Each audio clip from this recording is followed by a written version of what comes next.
Madame Arlabos. Présente. Bayeul. Présente. Bartholoméus. Présent. Monsieur Baudou. Présent. Monsieur Beauchamp. Excusez pour voir. Madame Bécu.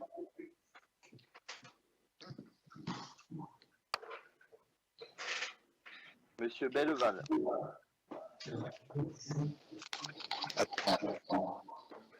Monsieur Bernard. Présent. Eh ben, quelle histoire. Madame Bocquet. Présente. Madame Boisseau. Présente. Monsieur Bricou.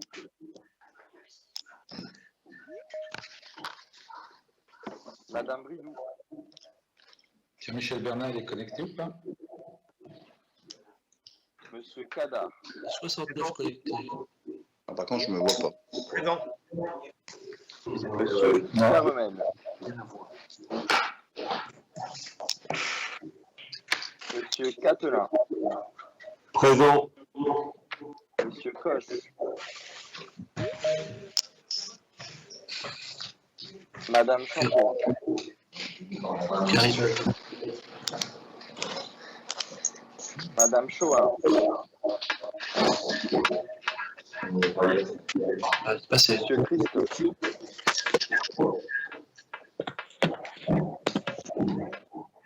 Madame Sieters. Présente. Écoutez, pour les deux qui sont pas là, s'ils sont présents ou pas. Madame Covou.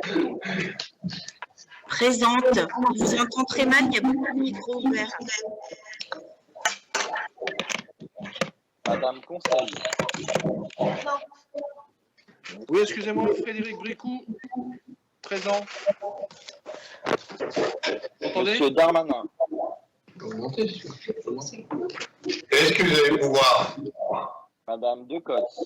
Présente. Monsieur Degallet. Présent. Monsieur Delannoy. Présent.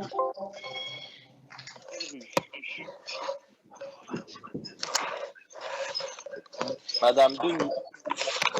Présente. Madame. Madame. Dereau. Madame de représente. Madame Descamps. Monsieur De Tavernier. Présent. Madame Devos. Présente. Monsieur Dieussard.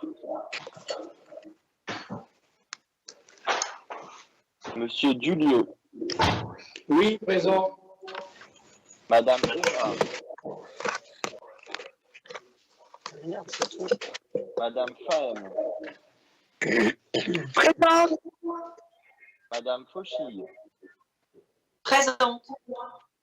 Madame Fernandez. Excusez, pouvoir. Monsieur Gauquel.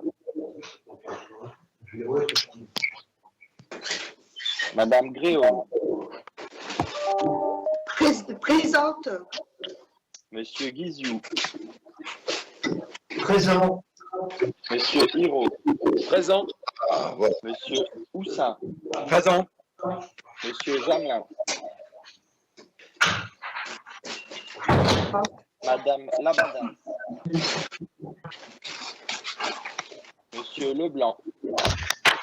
Présent. Monsieur Ledoux. Présent et pouvoir de Madame Bécu. Monsieur Lefebvre. Présent. Monsieur Leprêtre. Présent. Madame Letard. Madame Lucas. Présente. Monsieur Magnier. Présent. Madame Martin.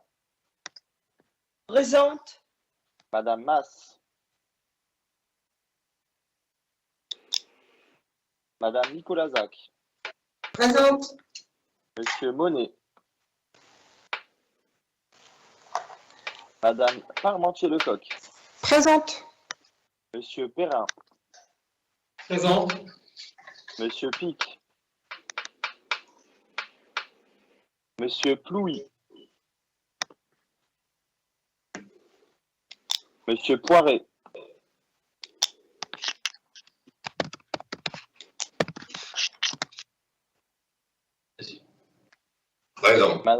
Madame Quatrebeuf. Présente. Monsieur Renaud. Monsieur Ringot. Présent. Madame Roussel. Présente. Madame Sanchez. Présente. Madame Sandra. Présente. Madame Skavenek. Présente. Madame Sel. Présente. Monsieur Seguin. Présent. Monsieur Ziegler. Présent. Madame Tonnerre Desmet. Présente, pouvoir de Monsieur Darmanin. Monsieur Valois. Présent. Madame Van Kovenberg. Présente. Madame Van Pen. Présente. Monsieur Verfailly. Présent. Monsieur Vico.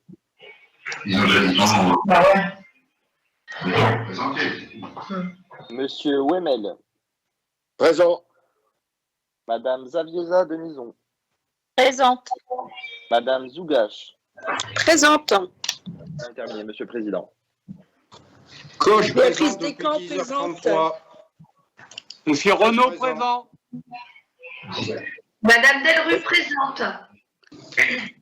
Madame présente. Présente aussi, j'ai pas été appelée.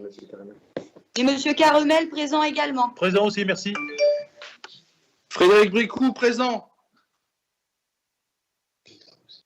C'est des problèmes de la visio, ça, je vais vous dire. On en est mieux quand on est dans l'hémicycle, là. Bon, j'espère que vous êtes en pleine forme. On va commencer cette séance plénière. Alors, je souhaiterais, je vais dire, assurer de notre amitié Michael Hirault, qui a vécu l'épreuve très très difficile, soit assuré, Michael, de l'amitié de toutes et de tous à tes côtés. Merci, Monsieur le Président.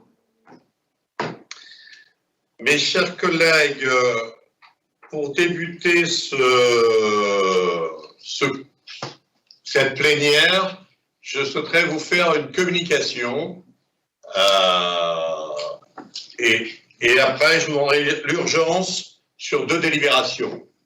La première communication, c'est que j'ai reçu la démission de Max-André Pic de son poste de vice-président du département du Nord, que j'ai bien sûr accepté, et la démission de Karima Zougag de son poste de conseillère départementale déléguée au niveau de l'insertion des 18-25 ans.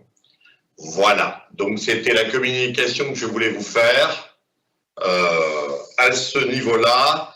Et Max-André Pic a également démissionné de ses fonctions de président de Partenor et il a été remplacé par Jean-Noël Verfailly, que je tiens à féliciter, suite au conseil d'administration qui s'est passé la semaine dernière. Voilà, donc j'aurai 2 urgences au niveau des délibérations. La première urgence en termes de délibération, c'est une délibération concernant des capteurs pour l'enseignement privé que je souhaitais rajouter suite à une réunion que j'ai eue avec l'ensemble des directeurs des écoles, des collèges privés. Et la deuxième, qui est la plus importante de cette plénière, c'est la modification de la commission permanente. Donc, modification de la commission permanente, j'aurai l'occasion d'y revenir et nous aurons un délai, bien sûr, classique d'1 heure d'arrêt, mais pendant cet arrêt de la plénière, pendant 1 heure, je vous proposerai de faire la commission permanente. Voilà, et ensuite, nous verrons au bout de l'heure comment ça s'est passé dans cette commission plénière, pour cette mise en place de commission permanente. Est-ce que sur l'urgence, ça pose problème à quelqu'un? Je ne parle pas du fond, je parle uniquement de l'urgence. Messieurs les présidents de groupe, si vous pouvez me confirmer, Pas de problème, Monsieur le vous êtes Président. d'accord sur l'urgence? Merci, M. Magnier. Oui. Oui. Pas de souci. Attendez, qui est-ce qui veut dire oui, là? C'est Valim, ok, bien vu. Pas de souci pour le groupe Union pour le Nord, Président. Pas de souci pour le groupe Union pour le Nord, je n'étais pas très inquiet. Ni pour le groupe communiste. Et je n'étais pas très inquiet, j'étais inquiet par personne, je vais vous dire. Donc, voilà. Donc, je vous propose de passer au premier point, au premier rapport. Le rapport concerne la mission d'information et d'évaluation spéciale relative à l'allocation personnalisée à l'autonomie au niveau de l'APA. Nous avons eu l'occasion d'avoir déjà 2 commissions sur l'enfance-famille. Nous avons eu sur le handicap également. Ces commissions ont été très intéressantes et bénéfiques et pour les nordistes et pour le fonctionnement de notre institution. Donc, je vous propose de mettre en place, à la demande du groupe Union pour le Nord, lors des précédents débats que nous avions eus, de mettre en place donc cette commission d'évaluation. Nous aurons donc 15 membres, 9 membres du groupe Union pour le Nord, 3 membres du groupe socialiste républicain et citoyen, 2 membres du groupe communiste et républicain pour l'humain d'abord, et 1 membre pour le groupe écologiste Europe Écologie Les Verts, Génération S. Est-ce que les présidents de groupe veulent bien nous donner le nom des personnes qui feront partie de cette commission, ainsi que la présidente, qui sera du groupe Union pour le Nord, et rapporteur également, et rapporteur associé pour chaque groupe. Je vais laisser la parole à Paul Christophe dans un premier temps.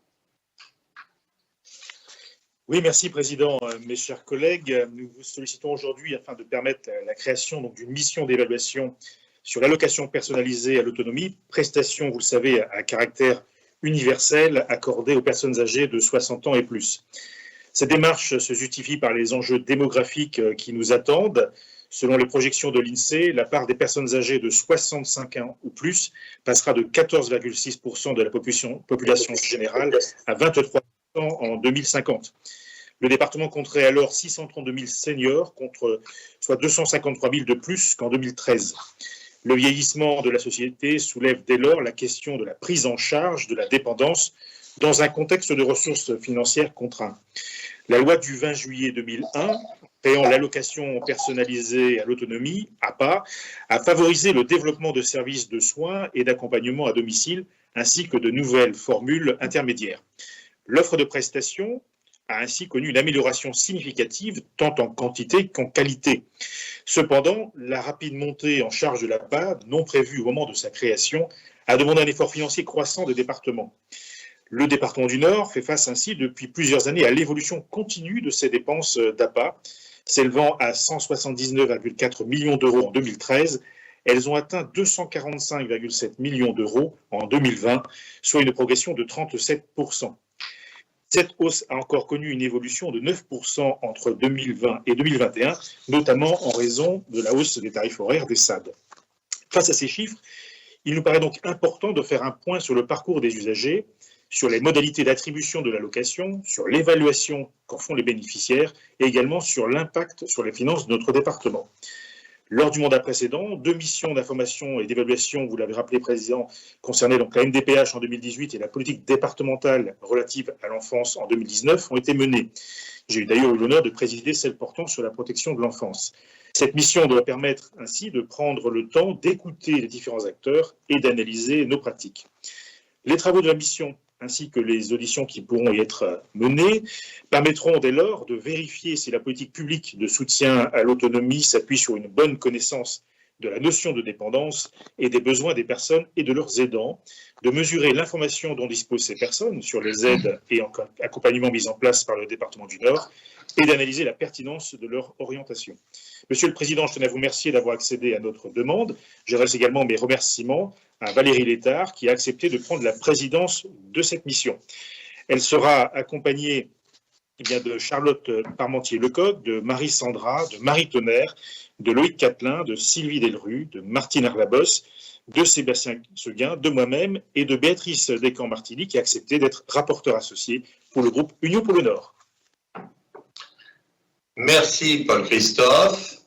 Je vais laisser la parole à Didier Magnier. Merci, Monsieur le Président. Donc, pour le groupe socialiste républicain et citoyen, 3 membres. Nous avons Josiane Bridou, nous avons Christine Decotte et moi-même, donc Didier Magnier. Si vous le permettez, Christine Decotte, qui sera rapporteure de cette MIE, va nous en dire un mot si vous lui donnez la parole maintenant. Merci, Monsieur le Président. Avec plaisir. Vous avez la parole, Madame Decotte.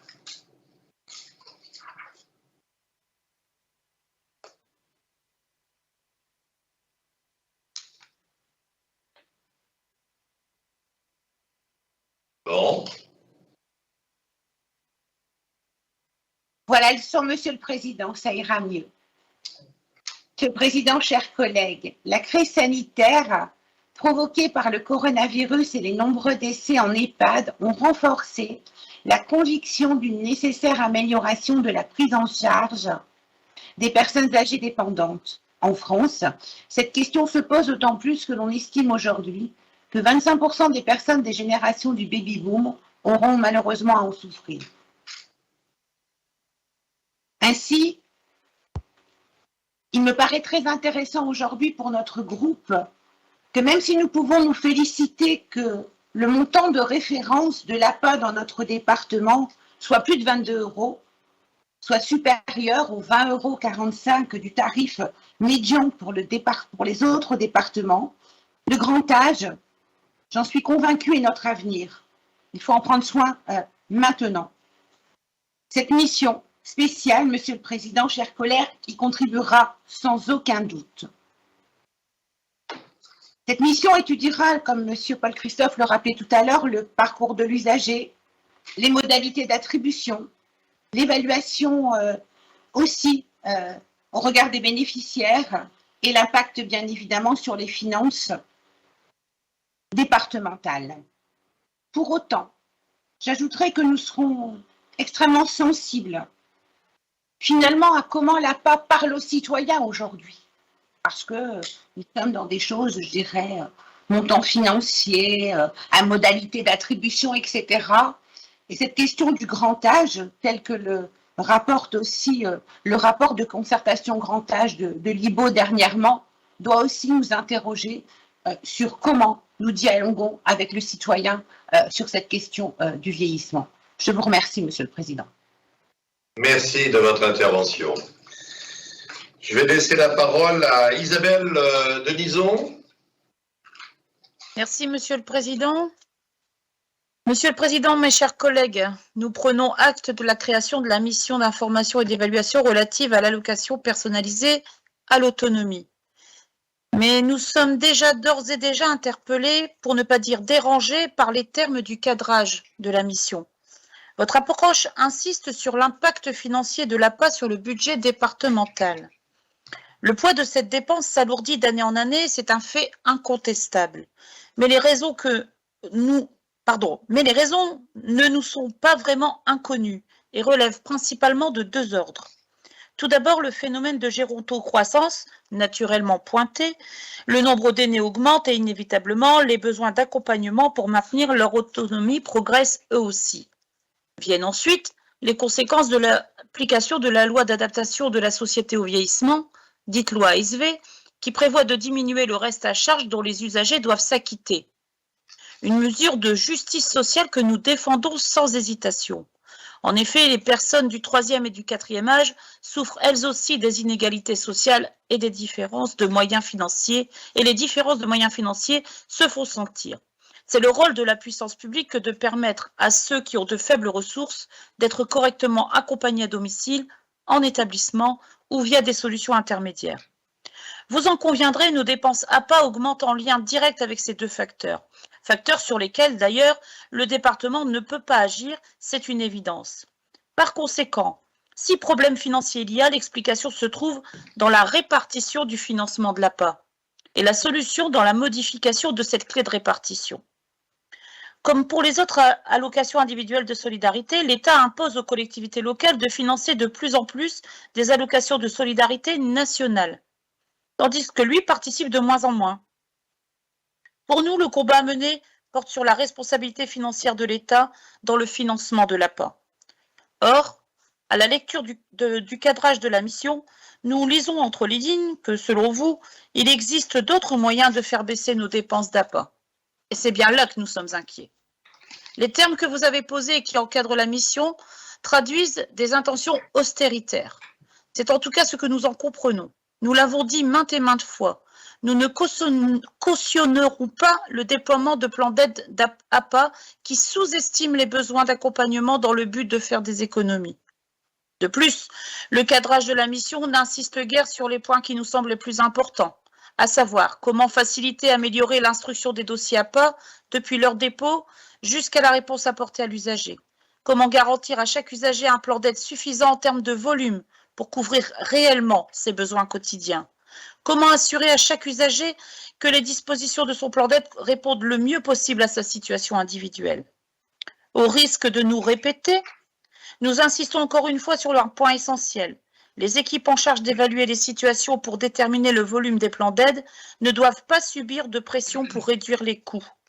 Elles doivent évaluer la situation des personnes, mesurer leur niveau d'autonomie, leurs besoins, et ce, en toute objectivité et sans être influencées de quelque manière que ce soit par les impacts budgétaires de ce diagnostic. Les équipes sont là pour répondre aux besoins des nordistes en perte d'autonomie et pas pour porter une quelconque problématique financière.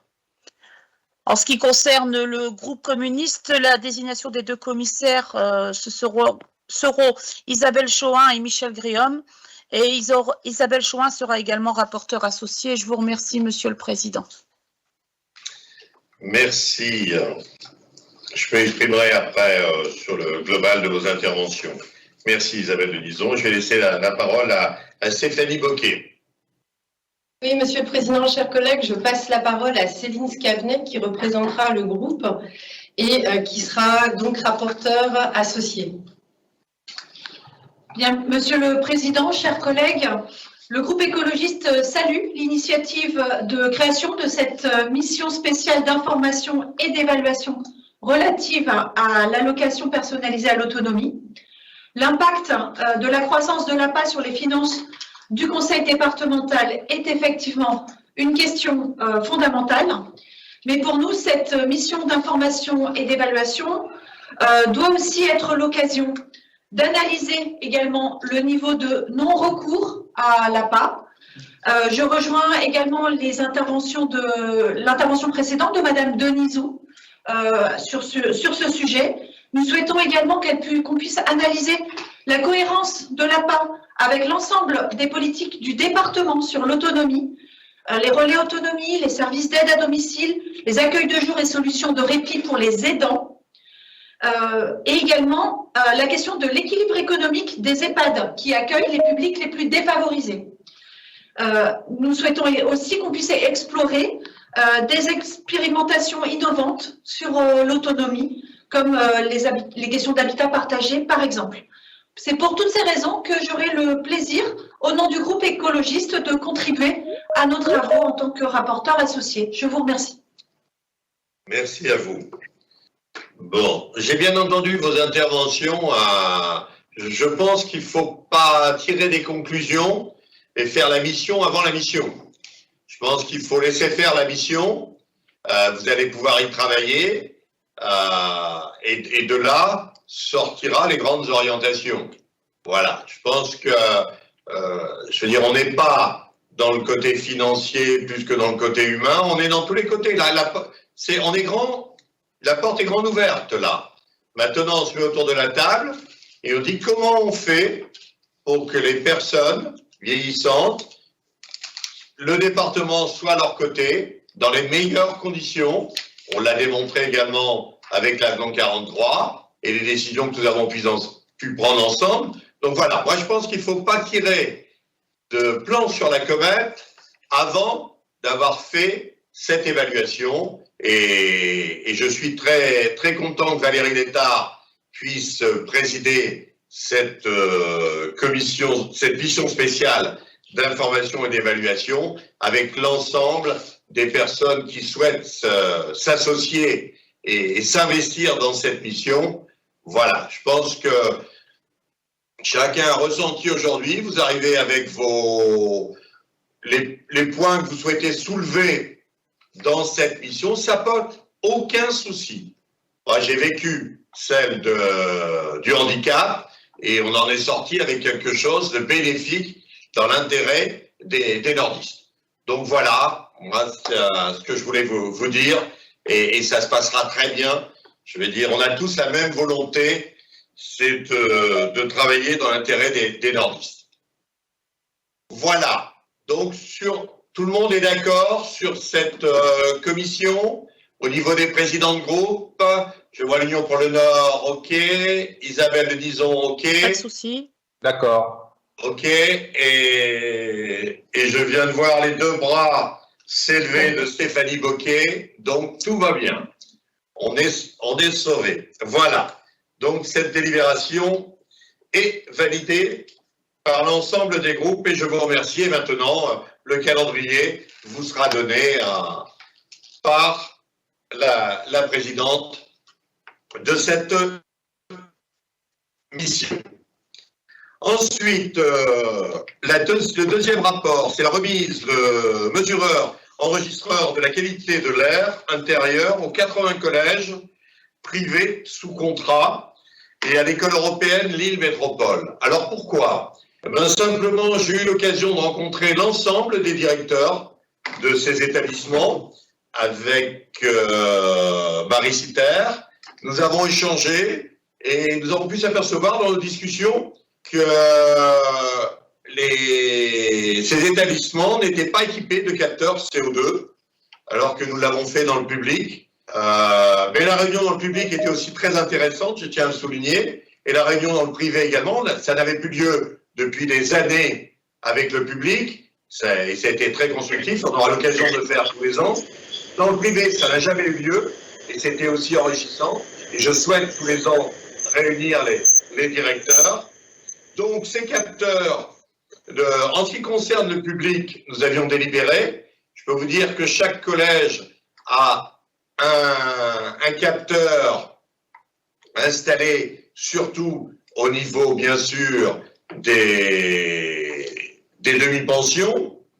Et un deuxième est en cours d'installation actuellement. Ça a été un coût pour la collectivité de 90 000 € en global. Là, ce que nous vous proposons, c'est d'en faire exactement la même chose sur le parc des collèges privés et l'école européenne de Lille Métropole. Et c'est un coût qui passera en avenant de notre première commande de 32 400 €.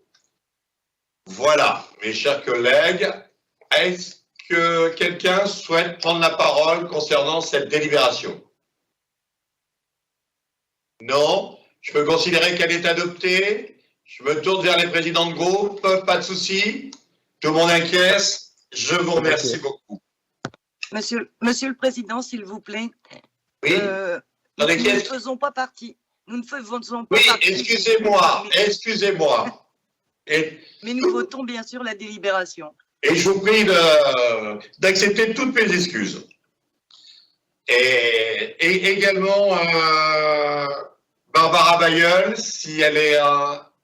Oui, il n'y a pas de souci, hein, j'accepte aussi. Et également sur la première délibération, excusez-moi. Également. Madame Deroy, également sur la première. Merci beaucoup. Merci à vous. en ce qui concerne la modification de la commission permanente, donc, comme je l'ai dit, j'ai accepté les deux démissions. Donc, je vous propose une commission permanente qui reprend l'intégralité des conseillers départementaux aujourd'hui et de vous proposer deux nouveaux vice-présidents. À la deuxième vice-présidence, Loïc Catelin, et à la 15e vice-présidente, Sébastien Seguin. Voilà, qui compléteront. Ils étaient tous les deux dans l'exécutif déjà. Loïc Catelin au niveau du tourisme et Sébastien Seguin comme conseiller départemental délégué en termes de liaison douce, mobilité douce. Voilà. Donc, alors, je vous propose de garder la même chose au niveau de la liste de la commission permanente avec ces deux modifications et de se donner le délai d'1 heure pour pouvoir voir s'il y a d'autres candidatures possibles. Donc, dans l'hypothèse où il y aurait d'autres candidatures, nous serions obligés de le faire par vote à bulletin secret dans l'hémicycle et nous serions amenés à ce moment-là à faire un conseil départemental entre Noël et Nouvel An, mais ça pose aucun souci. Voilà, j'ai une demande de prise de parole de Stéphanie Bocquet pour le groupe écologiste et Europe Écologie Les Verts, Génération S. Vous avez la parole. Oui, monsieur, merci, monsieur le Président, chers collègues, mesdames, messieurs. Nous l'avions fait savoir publiquement le 2 décembre dernier, nous demandons la démission de Max-André Pic et de Karima Zougag. Il en va de la crédibilité de notre institution et du respect des citoyennes et citoyens du département du Nord. La probité est une condition essentielle du bon fonctionnement des institutions démocratiques. Alain Griset, ministre, lui-même condamné en première instance, a fait appel, mais a pris ses responsabilités en démissionnant du gouvernement. Nous regrettons que Max-André Pic et Karima Zougag ne prennent pas le même chemin. Mais ce qui serait tout aussi scandaleux, c'est de continuer à percevoir leur indemnité. Monsieur le Président, chers collègues, le groupe écologiste Europe Écologie Les Verts Génération.S demande à notre Assemblée de suspendre les indemnités de ces deux élus. Je vous remercie. Je suis surpris de votre intervention parce que vous demandez et attendez, mais nos deux collègues ont démissionné.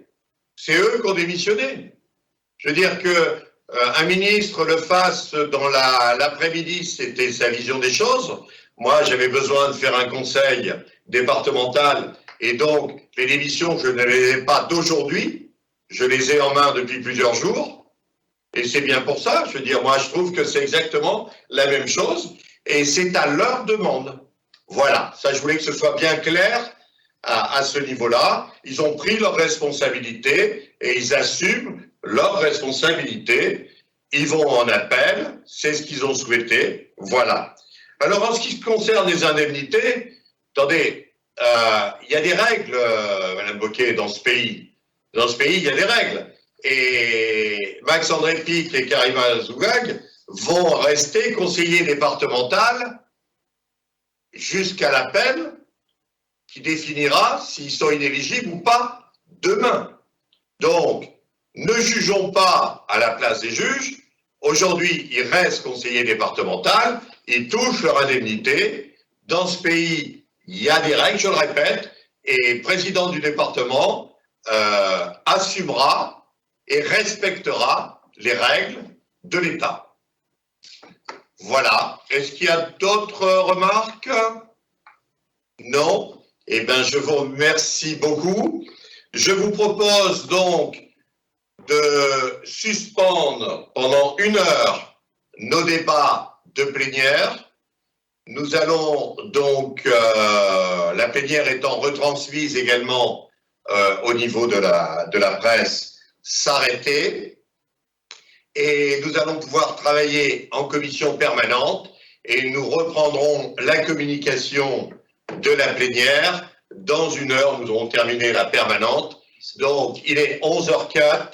Je vous propose, à 11h05, je vous propose à 12h05 de terminer la plénière quand nous aurons passé 7 heures.